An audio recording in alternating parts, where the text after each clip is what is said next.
Weight loss కోసం try చేస్తున్నారా? రోజు ఈవినింగ్ అయ్యేసరికి ఏదో ఒక స్నాక్ తినాలనిపిస్తుంది కదా, కానీ మనం చేసే డైట్ స్పాయిల్ అవ్వకూడదు కదా. అయితే ఈ zero oil high protein recipe మీకోసమే.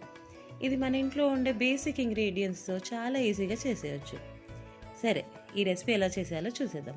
ముందుగా బాయిలింగ్ వాటర్లో సోయా చంక్స్ వేసి ఒక 10 నిమిషాలు పక్కన పెట్టేయండి. తర్వాత వాటర్ డ్రైన్ చేసి సోయాలో ఉన్న వాటర్ని బాగా స్క్వీజ్ చేయాలి.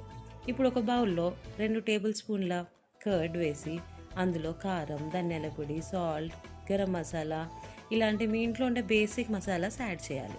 కొంచెం కలర్ కావాలనిపిస్తే చిటికెడు పసుపు కూడా వేసేయచ్చు. తర్వాత టేస్ట్ కోసం జింజర్ గార్లిక్ పేస్ట్ వేసి బాగా మిక్స్ చేసి అందులోనే కొంచెం కస్తూరి మేతివి చంక్స్ యాడ్ చేసి 5 నిమిషాలు మ్యారినేట్ చేయాలి. ఇప్పుడు ప్యాన్ని హీట్ చేసి మ్యారినేట్ చేసిన సోయాని యాడ్ చేసి మీడియం ఫ్లేమ్లో బాగా కుక్ చేయండి. బయట క్రిస్పీగా లోపల సాఫ్ట్గా అయ్యే వరకు రోస్ట్ చేయండి. అంతే, మీ high protein high fibre zero oil snack ready. Taste ఇంకా కొంచెం ఎన్హాన్స్ చేయడానికి కొంచెం లెమన్ జ్యూస్ ఇంకా ఆనియన్ పీసెస్ యాడ్ చేసుకోవచ్చు. ఈ రెసిపీని తప్పకుండా ట్రై చేస్తారు కదా. టేస్ట్ ఎలా అనిపించిందో కామెంట్స్లో నాకు చెప్పండి. ఇంకా ఇలాంటి simple healthy recipes and diet tips కోసం మా పేజ్ని అయితే ఫాలో చేయండి. మళ్ళీ నెక్స్ట్ వీడియోలో కలుద్దాం. బాయ్.